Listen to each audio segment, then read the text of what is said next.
Alrighty, hello. Welcome back to my podcast. It has been a minute, and I sincerely apologize. First and foremost, I want to address the fact that I know that the audio is only coming through on the left side. I don't quite know how to fix that. I think I need to just get a new microphone, but I honestly cannot afford a new microphone right now because of everything that's been going on, which I will tell you about. I want to tell you about the last 2 weeks I've had. These last 2 weeks have actually been the craziest 2 weeks of 2024 so far. And hold on, I need to get some water. I thought I was going to be fine because I just drank like so much Arnold Palmer, but I am so thirsty. Hold on. Okay, so first I want to talk to you guys about the last 2 weeks that I've had and why I have been MIA because I haven't posted a vlog, I haven't posted a podcast, and I'm going to be honest, I think I have a podcast filmed, but I haven't had the time to post it because of how insane the last 2 weeks of my life have been. So, I guess. Oh, what I wanted to say though too is after I talk about the craziest 2 weeks of 2024 so far, after that I want to tell you guys about the first podcast that I posted because I had a handful of comments that a couple of them were like questions, so I wanted to first address that, and then I also too want to just like talk about it because I was not expecting that many people to watch it or like it. So thank you if you watched it, the first one. And then there are just, after that too, I just have some topics that I want to talk about because they haven't been on my mind recently. So, where to begin? It'll begin at 2 weeks ago. Let's pull up the calendar. Let's pull up some dates here. Okay, so this week has ended pretty much. It's Saturday, April 20th. So I want to say this started around April 9th or 10th. If you have ever worked in retail, you may know or understand what it's like when inventory time comes around. This is my first time ever working in a place where they have to do inventory. And, you know, they kind of were warning us about it leading up to it because they're like, oh, it's gonna, you know, we have to get like everything beautiful and perfect and like everything has to be like in order, which, excuse me, I just had enchiladas, so it's really hard recently to get a full order, like everything in place, folded beautifully. Like, I mean, I work at a really big store, so it's hard for everything to look good, specifically the clothing area, which I work in. And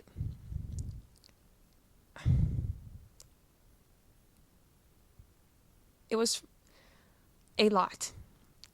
So I work the night crew. I'm part of the night crew. I think we stayed there till like 2 a.m., which is not terrible. I mean, during the holidays, we would stay till 2, 3 a.m. really normally. But for not the holidays, that's insanity. What was the craziest thing about that is the days leading up to it, my manager was telling us kind of what we should do, blah, blah, blah, gave us a game plan. Now, I love my manager. I love her. She is amazing. And she has been like the closing manager for so long. She knows what's up. She's very empathetic. She knows how to run things. She knows what works. And she actually ended up getting sick. So she texted us a game plan as if she was there, you know, but it's just somebody else closing, like, you know, a key holder. I was like, slay, love that. I'll follow your directions. I'll follow your game plan because you know what works.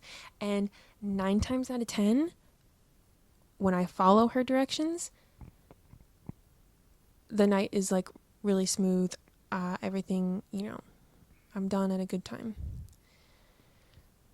Some people don't follow. And it's frustrating because when we're getting ready to do inventory and we're having to lock in to do a lot of work the previous days leading up to it, and get everything beautiful, everything up off the floor. Like, if you've worked in retail, I'm sure you know that like stuff gets pushed behind like racks and displays. So we were having to go and like get everything out of there, hang everything up, put tags on things that were missing tags. I locked in those 2 days leading up to the inventory because I was like, I want my area, because we all have our own areas, I want my area to look so good. So good. And there's some things that I want to talk about that I don't think I will, because if anyone from, work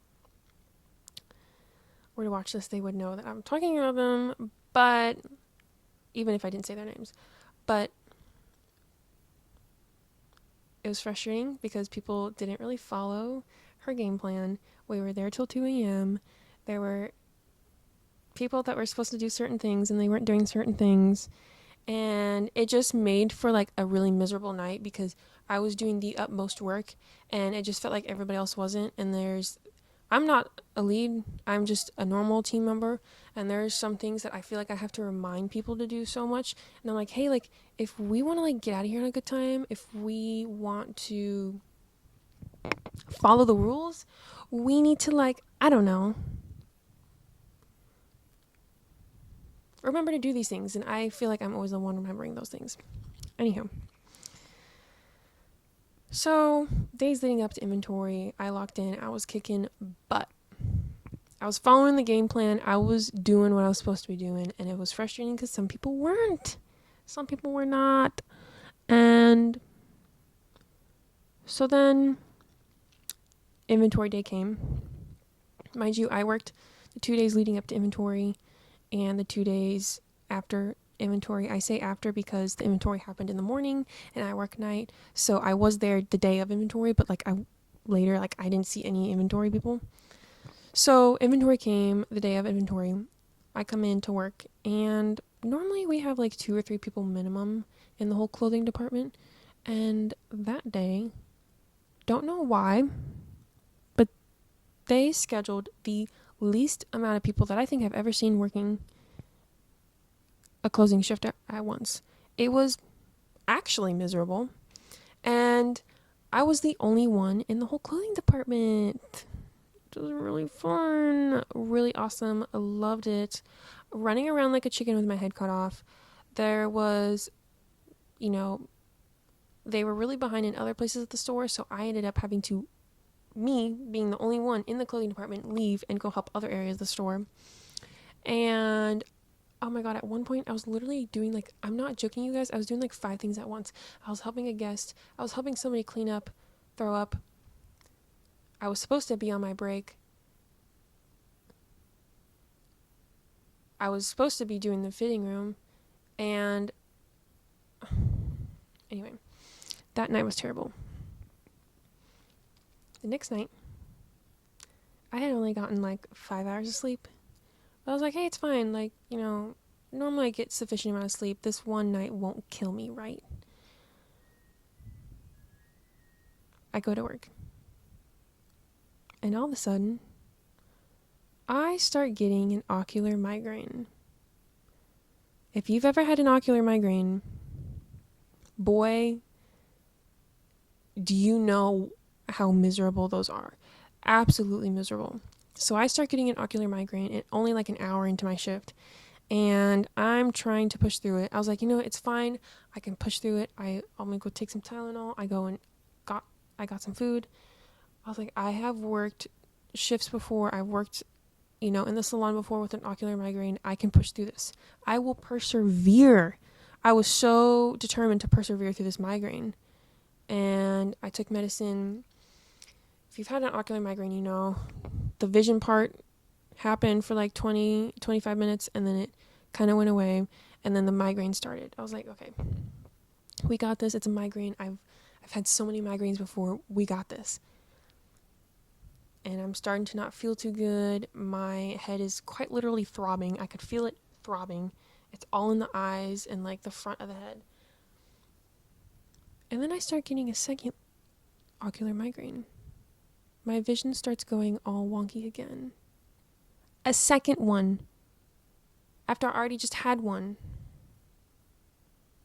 So I go and I tell my manager, who, by the way, is not the normal manager, so I was kind of scared. But you know what? She was actually really sweet about it. The two managers that were there, they were like, literally go home, take care of yourself.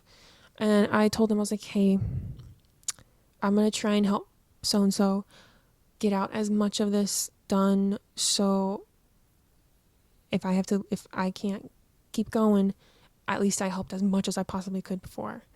And she's like, don't worry about it. Like, you know, that sounds good. So I did.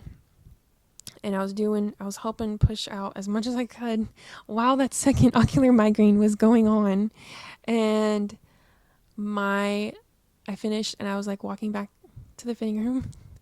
And guys, I like went to my coworker who was working at the fitting room, and she was like, you look flushed. You look pale. Like, go home. And I was like, you know what? I think I am, because I don't want to be driving. At that point, the vision thing started going away a little bit. I didn't want to be driving when a third ocular migraine, because at that point I realized these aren't going away unless I go home and actually sleep. Like, knock out, get some good sleep.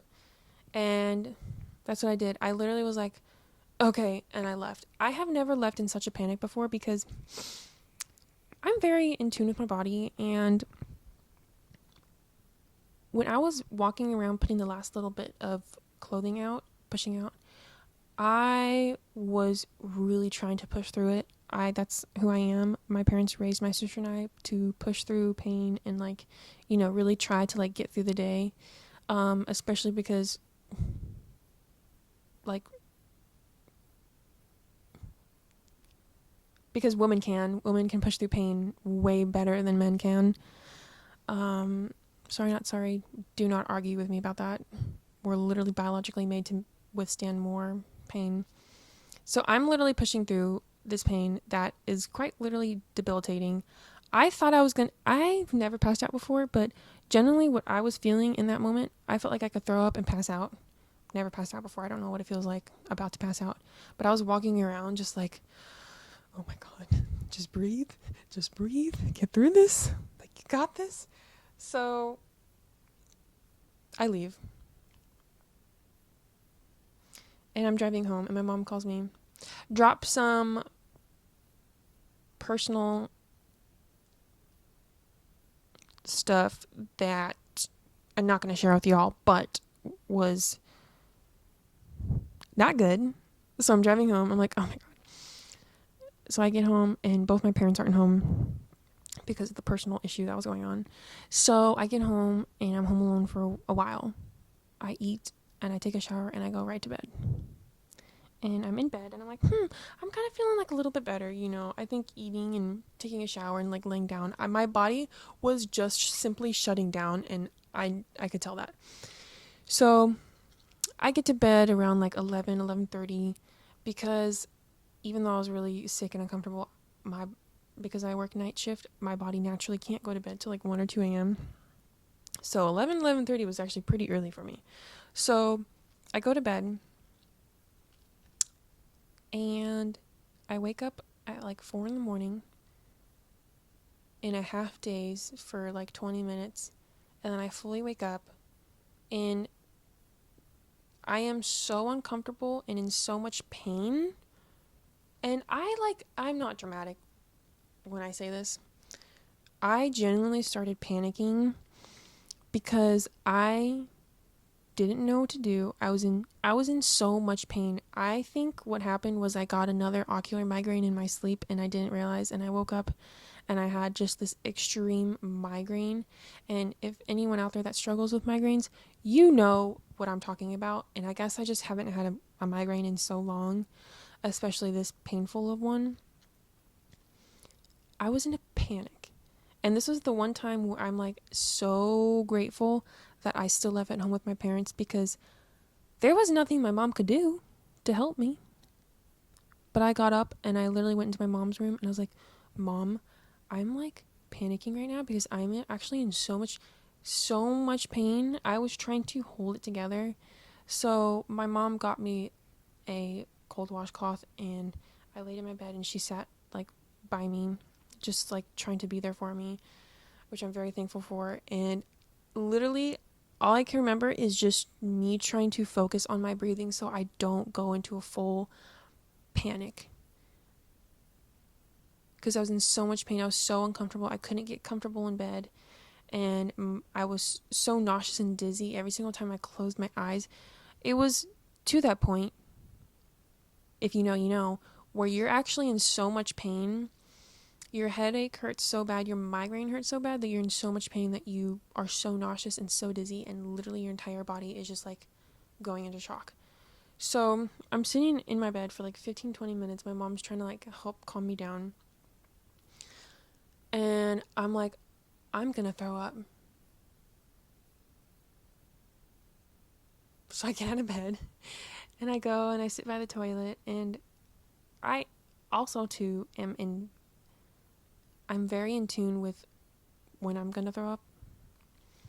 I can almost immediately know when I wake up and I'm sick, if I am or if I'm not gonna throw up.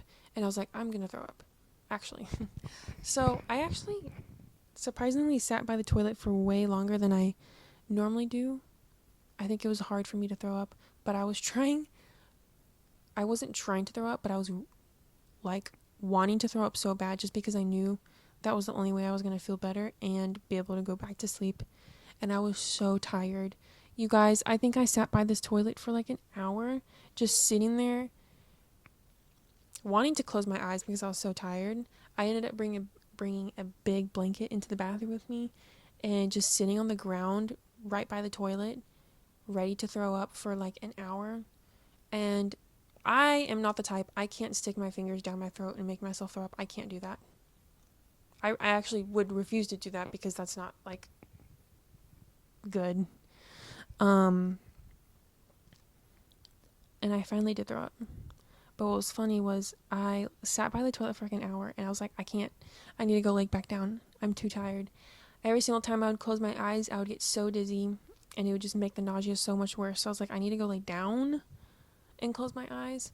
The second I got up and I went to go tell my mom, like, hey, I'm gonna go lay back down, like, you can go back to bed, because she stayed up with me the entire time. The second I got up and like went to my mom's room, I was like, I'm gonna go lay back actually, I'm gonna go throw up. And I threw up, and I think standing up made me throw up. But boy, it felt 50% better after that. I went and I laid back down, and I was kind of like, you know, that post throw up feeling where you're just like so tired, so delusional. You're still in a little bit of pain, but you feel so much better already. That's where I was at. And my mom like kind of tucked me in. Oh goodness, that was a night. That was a lot of pain. I have not felt that much pain in a long time. And I ended up sleeping till 1 p.m. that day. Thankfully, I had it off work. I woke up. It doesn't end there, guys. The craziness does not end there. I woke up and my parents were like, hey, we're going to go to the property if you want to come and like hang out. I was like, yes. There's nothing more I would actually love than to go outside right now, be outside in the sunshine, touch some grass. There's actually nothing that I would love more than that. So they leave, and I'm just like, it takes me like an hour to get ready. And I'm driving to the property. I'm about a minute away. And my car breaks down. my beloved Summer the Subaru breaks down. I pull off. I'm on the back roads, out in the countryside. And I call my dad. I'm like, hey, something's up. I end up, okay, so what happened is the oil temperature light came on and the check engine light came on. And it wouldn't accelerate past like a roll. And I thought what was happening was I have this problem with my car because I have way too big of tires on it. Where basically I think what it is like the engine or the transmission can't keep up with the drive shaft, the wheels, whatever. I'm just a girl, I don't know. Basically I don't think it can keep up because the wheels are so big. No, the wheels can't keep up with the engine because they're so big. They're way too big for my car. I should have not gotten those wheels. Anyway, ciao. I make it to the property by just like rolling because I was like literally a minute away. And I start Googling blah, blah, blah, whatever. I make it home somehow. Somehow my car can get up to 40 miles per hour. I don't know. So I make it home and I do a code read and a P0700 and a P0730 pop up, which both pertaining to the transmission. I was like, great, cool. Nothing that I love more than a transmission problem. So it's a Saturday. This happened last Saturday, exactly a week ago. I live in the Bible Belt. There's nothing open on the weekends. There's no auto shops open on the weekends. I have to wait till Monday to start calling around. So Monday comes around and my dad calls a couple places because I'm just a girl. I'm just a girl. And I don't want to be taken advantage of at an auto shop. So my dad calls around and he's like, hey, the places here in town can't take you till Thursday. But the next city over, the Subaru dealership can take you tomorrow. And I was like, word, period. Called up the dealership. Booked an appointment for the next day. But it's the next city over. And I can't drive my car because I looked up the codes for those. And it said that it's dangerous to drive. So I had to get my car towed next city over. An hour away. To the Subaru dealership. They got it. Started doing work on it and they're like, oh yeah, okay, so we need to do a transmission service. So they basically needed to just flush the transmission fluid and they did a front and rear differential service. I don't know exactly what that entails. But I was very confused because I was like, transmission fluid is factory sealed. Like we looked that up the night prior. It's factory sealed. Okay, whatever.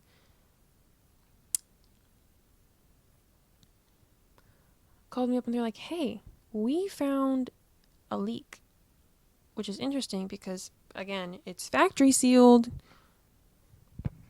I'm just a girl. I don't know what that means. Okay. Actually, no, I'm just kidding. I need to stop saying that. So they basically are like, there's a leak, blah, blah, blah. Then they call back later and they're like, actually, your transmission fluid is overflowing and we don't know why, but I guess so. In the Subaru, my dad looked this up. And do not quote me 100% because I am just a girl and I don't know 100%. But I guess the front differential and the transmission are kind of together in one or something like that, or like they're close or like in the same compartment, if that makes sense. So I guess the front differential has fluid in it or something of the sort, or vice versa, but one of them was leaking into the other and it was full, which is not supposed to happen.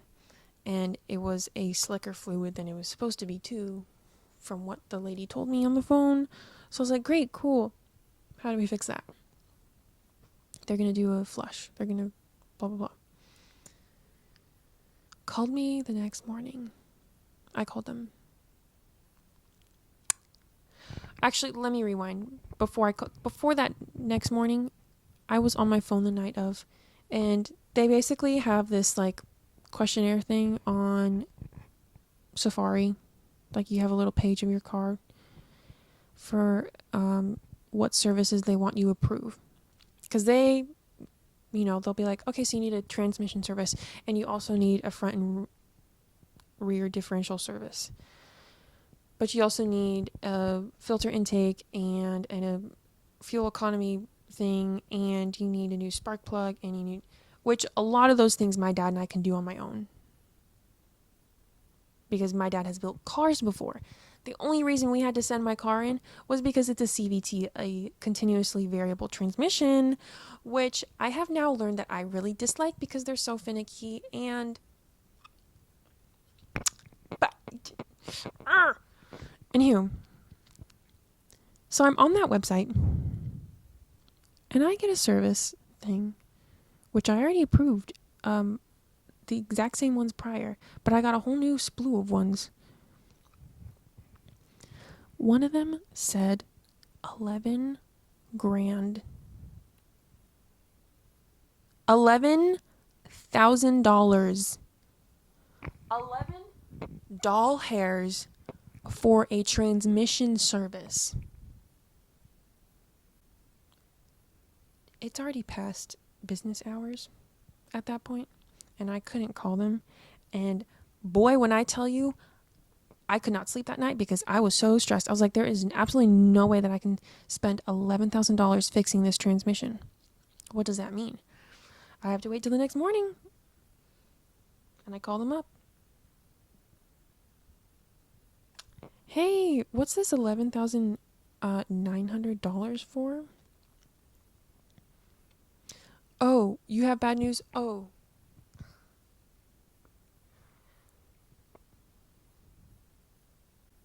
My car needs a whole new transmission.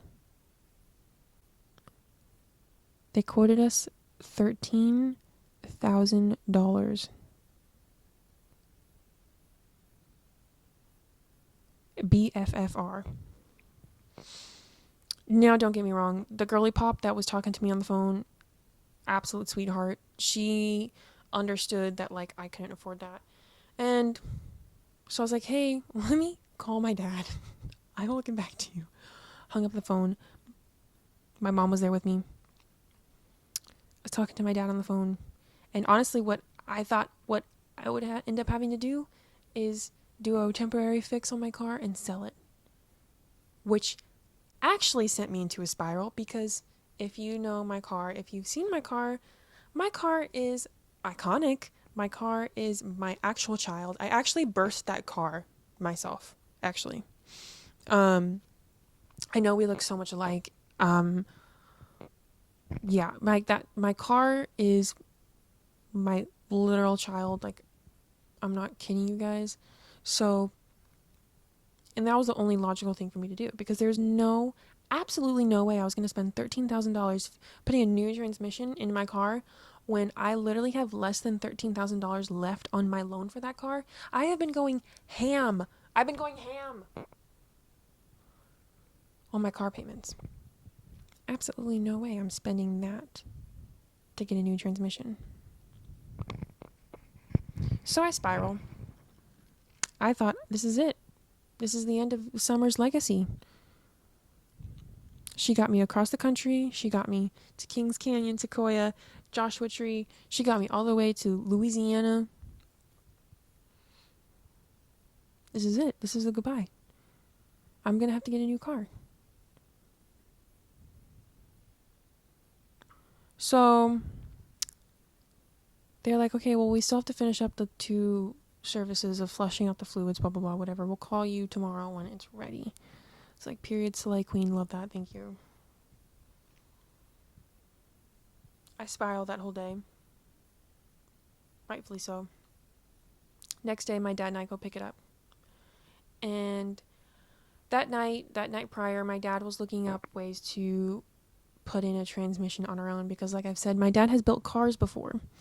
And as much as I would love to do that, that's also really difficult to do because if you have ever put in a transmission in a car, you know it's difficult. You have to take off like the front tires, especially for a Subaru, because I think some cars are a little different. I don't know if the transmission is always towards the bottom, so we would have to somehow get the car raised up. enough for us to get the transmission in and out. And then we'd have to take the tires off. We'd have to take the drive shafts off, I believe. We'd have to take like a whole bunch of stuff off just to get to the transmission. I was like, you know what? I think between me, my dad, and my uncle, who knows how to work on cars too, we could probably do that. But we can get a used transmission for a couple grand, blah, blah, blah, whatever. So next day we go pick up my car and we're talking to it. And she's like, yeah, I mean, like, we can like get you quoted for like a used transmission and blah, blah, blah. And when she originally told me that it would need a new one, she did say that we could get like a used one, but I thought that was still going to be really expensive because quite honestly, dealerships are expensive. So I didn't think of asking that on the phone. But I actually needed my car back anyway because we actually at that point only had one other car. So she goes, I'm going to get some quotes for you. I'll email them to you for some used transmissions and an install. So like period. So like Slay Queen, love that. Thank you very much. Next day I get an email. Couple quotes. Reasonable. What I originally thought it was going to be. I anticipated when my car broke down and it was transmission, I was like, okay, it's going to be around $6,000. $6,000, yeah. That's what I thought it was going to be. And these two quotes that she gave me, one of them was $5,400 and one of them was $4,600 for two different types of, mileages on a transmission from a part store that gives a warranty on the car as well. Which is awesome because then if I have any problems with the used new air quote transmission in the future, I'll have a warranty on it. So I was like, okay, slay.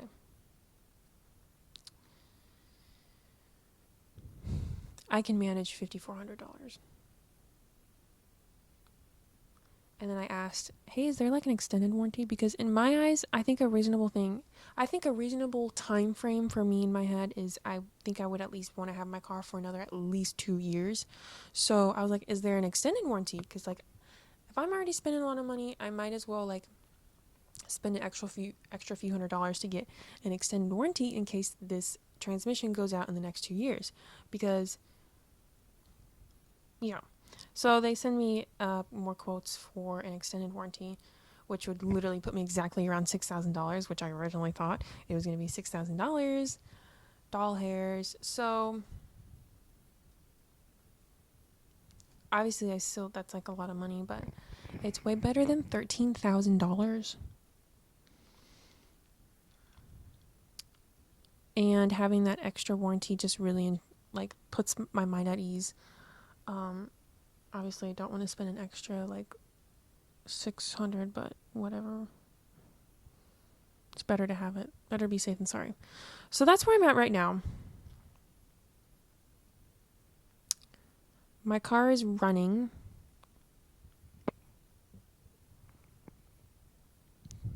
With a temporary fix. My dad thinks I can drive for a whole nother year with this before I put a new transmission in, but I quite honestly cannot even fathom going at least a month without this new transmission being put in. I say new, but it's used. So,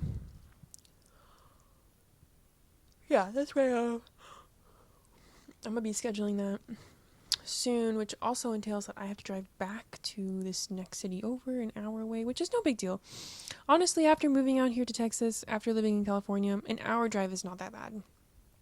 Especially when I got my music going, it's not bad. So that's where I'm at. That is where I am at. And that was quite honestly the most hectic 2 weeks of my life. And honestly, it's still not quite fully over because now my other worry is I'm going to be going and seeing a concert next weekend. And obviously I bought the tickets like a month or two ago, anticipating that my car was going to be fine. And even though I probably could drive it with this temporary fix because the dealership said it was going to take about a week for all the stuff to come in. So obviously in my head, okay, weekends are not business hours, so they're probably not going to be open on weekends. So it's going to be after the concert. And I have to drive 2 hours there and back to the concert because that's the nearest city. So, oh, I forgot to add another detail. So literally, as I'm dealing with this whole thing this week with my car, my parents start looking at cars for my mom. My mom ends up buying a car. So now my mom has a car, which now we went from having 2 cars to 3 cars. You know, the one of them was broken down and now it's running, and now we have another car. And now my concern is being able to drive these 2 hours to the city for this concert. And I quite honestly don't feel comfortable driving my mom's new car to this concert because it's 2 hours away. And I'm not going to take friends in my car that's a week old. You know? So I rented a car. Did I spend $140 renting a car for literally one night? Yes. I think that's kind of reasonable though. Like, I told my parents and they're like, okay, that's actually not that bad. For the sake of me not having to worry about my car breaking down, me not having to worry about like one of my biggest concerns is where I park, and if people ding their doors into my car, I don't have to worry about that. Like, oh my god, if I don't care if somebody does that to a rental, I'll pay the fee to get it, painted, whatever. But not my precious baby.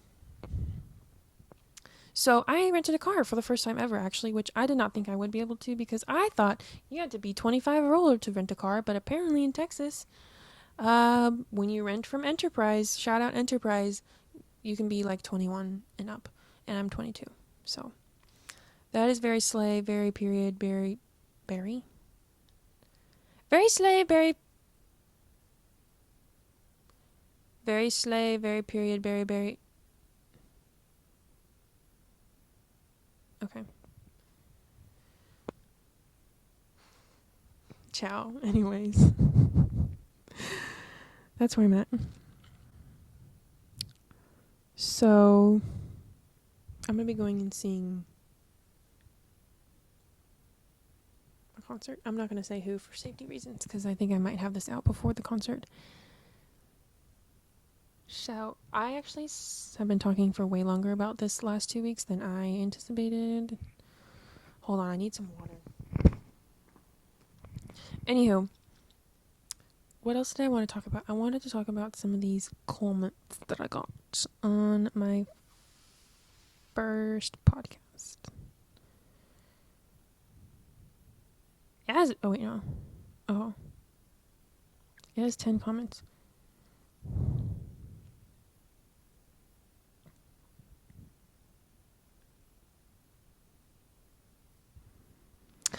So yeah, I just want to say I'm very, anyone that commented or liked my first podcast, thank you. I was not expecting to get that many people, that much traction. And I also didn't expect for,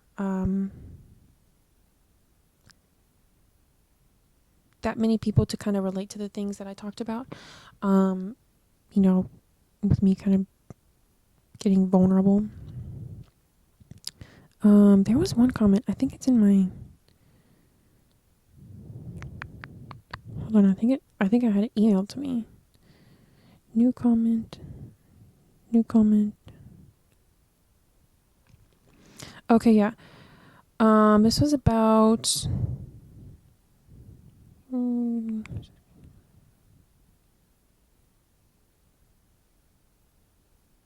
This person's asking, or they said that I have adopted a good mentality about having a good perspective on my own imperfections regarding, some of the things I used to be insecure about, or my acne. And they asked, how did I get to that point and how do I stay there? I definitely don't stay in a good mentality all the time. I think I kind of touched on that a little bit in the first podcast, where I am aware enough to know that I have good and bad days with my confidence and when I feel insecure, because I definitely still feel insecure about my acne some days. And I definitely still feel insecure about certain parts of my body. But I have made it to a point where I know, one, because hormonally, this is how our bodies work. We're going to have days where we're not feeling too hot, and we're going to have days where we feel like all that in a bag of chips. But I have just learned to know that just because I don't feel great look-wise some days, doesn't mean I'm not. There's some days leading up to my period where I'm really bloated and I'm breaking out. And I just have to sit back and remind myself, hey, this is normal. This is our hormone. God, I cannot speak. It's normal because of our hormones. And just because there's some days or weeks where, sorry, my dog's walking in. She's very loud. There's some days or weeks where I'm just not feeling it, especially leading up to my period. Which I know a lot of women out there probably can relate to. Leading up to your period, I'm bloated, I'm breaking out, I am emotional. Just being aware of those emotions, of when I look in the mirror and there's days where I'm just but I know deep down I'm it's fine. I'm gonna have days where I think I'm not thinking that. And how did I get to that point is genuinely a great question. I think it literally, that's a good question. I'm a really deep thinker, and I also, sorry, my dog is making a lot of noise. I have spent so much of my life an emotional thinker, a deep thinker. And I think I started getting to the point where I started to learn to appreciate and love beauty for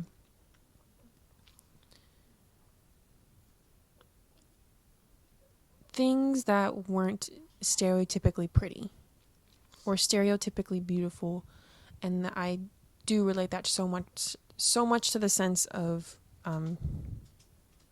self-worth and insecurities, because especially when I was going through high school, there were so many things I was insecure about, and then each year I would be hey, maybe I shouldn't be insecure about that, because that's, it's just my stomach and my literal uterus that's trying to keep me alive.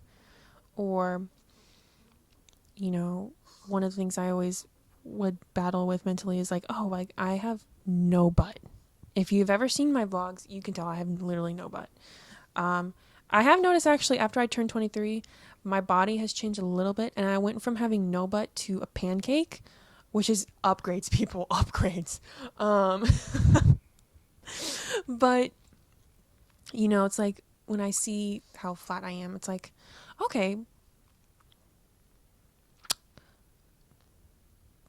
not probably what stereotypically most people would say is general beauty standard, but when I look at it, it's oh, that's me. That is so uniquely me, and I don't know how else to put it. It's just me. And I think too, it's I've always tried. I went through a while where I tried so hard to fit in, and then I started realizing I was I actually don't like any of the things that I was adopting, personality or style wise, or just everything about me, which I feel is common because we are impressionable when we're younger. But there was so many things that I started realizing I was oh, I actually don't like this. Or when I actually started dressing or doing things for myself because I actually liked them, and that's when I also started seeing how unique I wanted to be, because I was like, my everything about me is so me quoted. And I say that with air quotes because if you know like that trend that's like me coded or me core, it's just me. And I don't know how else to put it. Like I said, that's a really hard question to answer because it's like I just have spent so many years and I still am learning, and I'm sure it's going to take even more years for me to ever fully be in that mentality of truly loving everything about myself. It truly just takes time and a lot of self-reassurance of understanding. Again, like there's going to be days where you don't feel that good, and there's going to be days where you feel like the hottest person in the world. And both of those are equally fine to feel, but at the end of the day, you have to understand that like even when you don't feel good about yourself, you are still worthy and you're still beautiful. And it doesn't matter if you have acne, if you have a tummy, or cellulite or whatever. Like that's just human nature. That is just human nature, actually. And that's actually just our body trying to function. And that's too where a lot of my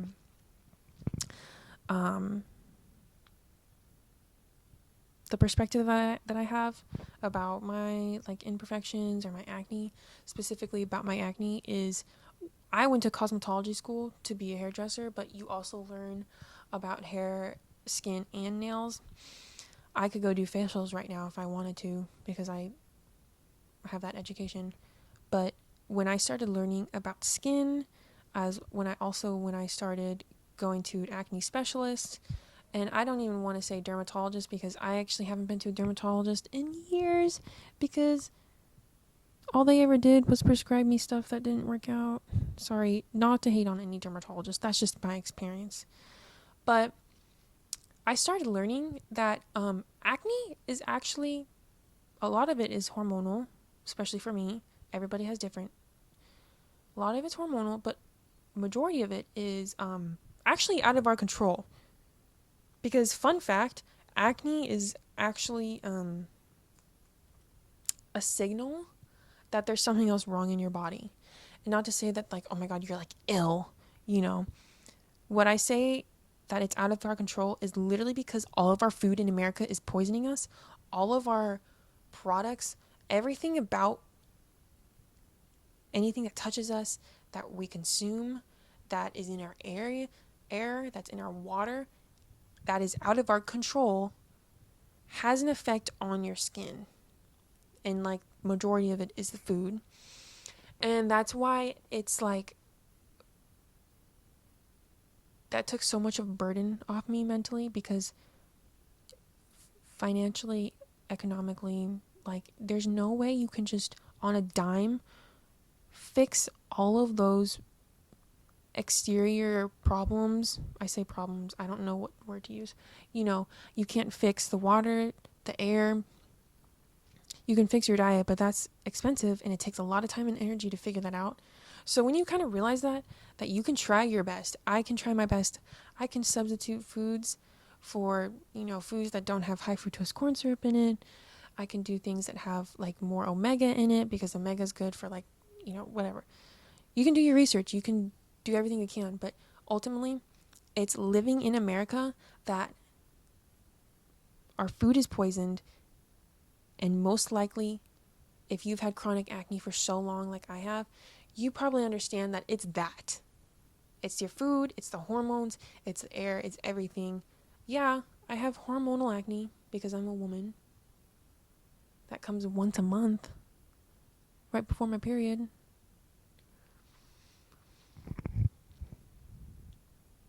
So that's a really big part of it, that when I learned that in cosmetology school and going and seeing an acne specialist, I was like, oh, it's actually really so much out of my control, and I can spend hundreds of dollars a month on my skincare to get the best result I can, but ultimately it's out of my control. And I also have equally as much energy and passion about that as I do with any other aspect of the body and imperfections and feeling insecure, because like I said before, our bodies are meant to keep us alive. And I think when I started really thinking about that and being like, hey, like actually, why would I be insecure about these parts of my body when my body is literally just trying to keep me alive? And I think it can go so much deeper into that by the fact of we are so brainwashed into thinking that our bodies are supposed to look a certain way and are supposed to be like an accessory. Like, oh, look this way. No, our bodies are actually meant to keep us alive. That's actually, we're supposed to eat food and enjoy food, and we're supposed to like laugh and dance. And why would I be concerned that my uterus sticks out and gives me a little tummy? Or not sticks out, but I have extra little skin there, fat there to protect it so I can one day bear children. Or, other things that like I don't have, or just like other any insecurity. People have stretch marks or cellulite. It's like, baby, that's just the body working. That's just the body doing its thing. Why would you hate it? You only hate it because society told you to hate it. Fun fact. Anywho, that's like the one comment that like I wanted to reply to, because I think that was the only one that had a question in it. But I really do appreciate all y'all that watched it and commented and liked it. I was not expecting that. Yeah, it was 20 likes. That's crazy for my first podcast. Anyway, this has been rolling for almost an entire hour. I think I've talked enough. If there is anything that y'all want me to talk about, please let me know down below. I was going to talk about other things as well, but I think now that this is an hour, I think I should probably cut it and talk about the other things later. Yeah, let me know if there's anything you want me to talk about, and I'll talk about it. I'll put my 2 cents in, because I'm a Virgo. I'm a Virgo sun, and I can be pretty brutally honest. Anytime somebody asks me, I'm like, do you want a nice answer, or do you want my brutal, honest answer? And I'll give it to them. I'll dish it out. So, yeah. Thank you guys so much for watching. If you watched this entire thing, sorry it's getting dark. I thought it was gonna kind of set the mood a little bit. Because it's a rainy day. So, yeah, I will talk to you guys later. I love you guys so much. And I will see you on the next podcast or vlog, whatever comes next. Peace.